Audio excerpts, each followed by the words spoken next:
افغانستان گزشتہ کئی ہزار سال سے اہم تجارتی راستہ رہا ہے۔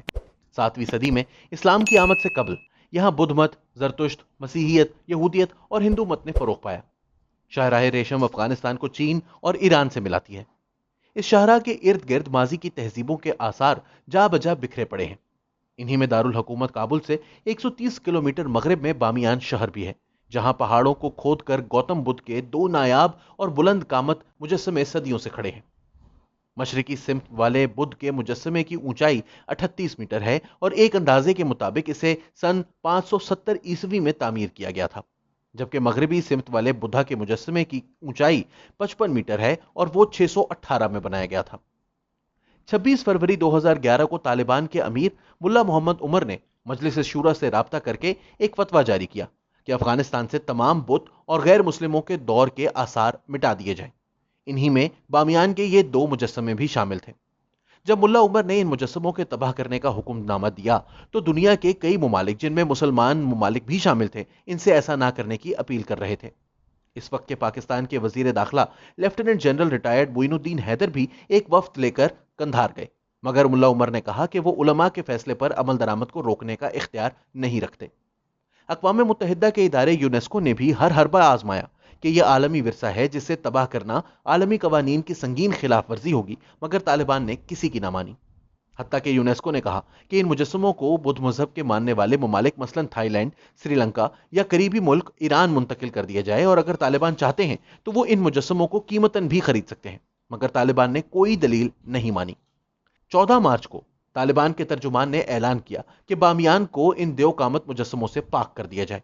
امیر کا حکم ملتے ہی طالبان نے گولہ بارود، راکٹ اور ٹینکس کے دہانے کھول دیے۔ بامیان میں ان تاریخی مجسموں کی بربادی کا منظر پوری دنیا نے دیکھا۔ 26 مارچ کو صحافیوں کو بامیان بلا کر دکھایا گیا، جس جگہ مجسمے استادہ تھے اب وہ جگہ خالی پڑی تھی۔ ہزاروں سال کے تاریخی ورثے کو طالبان نے شرک قرار دے کر ختم کر ڈالا، اور دلیل یہ دی کہ چونکہ افغانستان میں بدھ مت کا ماننے والا کوئی نہیں ہے، اس لیے ان بتوں کو قائم رکھنے کا اب کوئی جواز نہیں ہے۔ جب بامیان میں بدھ کے مجسموں کو توڑا گیا تو اس وقت بامیان کے گورنر مولوی محمد اسلام محمدی تھے۔ وہ 2005 میں افغان پارلیمنٹ کے رکن بن گئے۔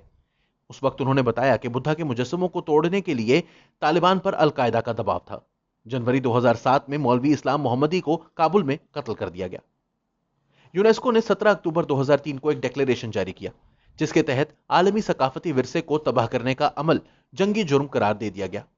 اسی سال یونیسکو نے بامیان کی وادی میں موجود بدھا کے آثار کو عالمی ورثے کی فہرست میں شامل کرتے ہوئے ان کی بحالی کا ایک جامع پلان مرتب کیا، جس کے تحت $2.7 کروڑ کی لاگت سے تباہ ہونے والے بدھا کے مجسموں کی دوبارہ تعمیر کا آغاز کیا گیا۔ 15 سال کی انتھک محنت کے بعد مشرقی سمت والے بدھا کے مجسمے کو بحال کرنے میں کامیابی ہوئی، جبکہ مغربی سمت والے بدھا کے مجسمے کی بحالی کا کام ہنوز جاری ہے۔ اب جبکہ طالبان نے کابل، ہرات اور قندھار سمیت تمام اہم شہروں پر قبضہ کر لیا ہے، تو ایک بار پھر افغانستان میں عالمی ثقافتی ورثے کو شدید خطرات لاحق ہو گئے ہیں، جس پر دنیا کے مختلف حصوں میں فکر مندی ظاہر کی جا رہی ہے۔ جاپان، جہاں بدھا کی بہت تکریم کی جاتی ہے، بامیان کے مجسموں کے مستقبل پر بہت تشویش پائی جا رہی ہے۔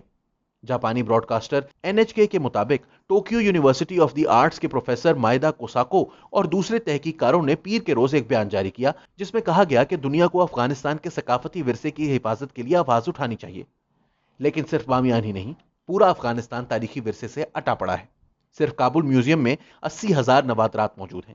افغانستان کا تیسرا بڑا شہر ہرات، جسے افغانستان کا ثقافتی دارالحکومت کہا جاتا ہے، صرف وہیں 830 ایسی جگہیں ہیں جنہیں ثقافتی ورثہ قرار دیا گیا ہے۔ ان میں سے بعض سکندر اعظم کے دور یعنی 330 قبل مسیح کی ہیں۔ ہرات میں یہودیوں کی ایک قدیم عبادت گاہ اور قبرستان بھی موجود ہے، جن کے بارے میں عالمی برادری مسلسل فکر مند ہے۔ البتہ اس بار طالبان کا رویہ بدلا ہوا نظر آتا ہے۔ اس سال فروری میں انہوں نے اپنے حامیوں کو حکم دیا تھا کہ وہ تمام تاریخی نوادرات اور مقامات کی سختی سے حفاظت کریں اور ہر طرح کی غیر قانونی کھدائی رکوا دیں۔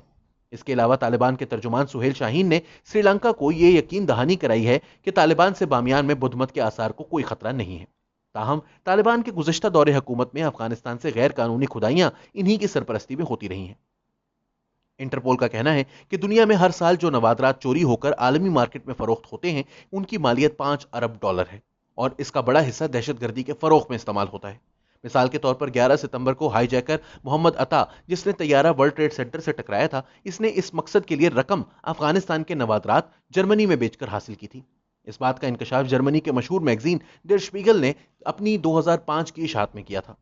کابل کے نیشنل میوزیم کے ڈائریکٹر محمد فہیم رحیمی نے نیشنل جیوگرافک میگزین کو بتایا تھا کہ ہمیں اپنے عملے اور نوادرات کے تحفظ کی سخت فکر ہے، جبکہ کابل میں انسٹی ٹیوٹ آف آرکیالوجی کے سربراہ نور آغا نوری نے کہا ہے کہ وہ ہرات اور کندھار سے تاریخی نوادرات کابل منتقل کرنا چاہتے تھے، لیکن افغان حکومت کے تیز رفتار انہدام سے انہیں اس کا موقع نہیں ملا۔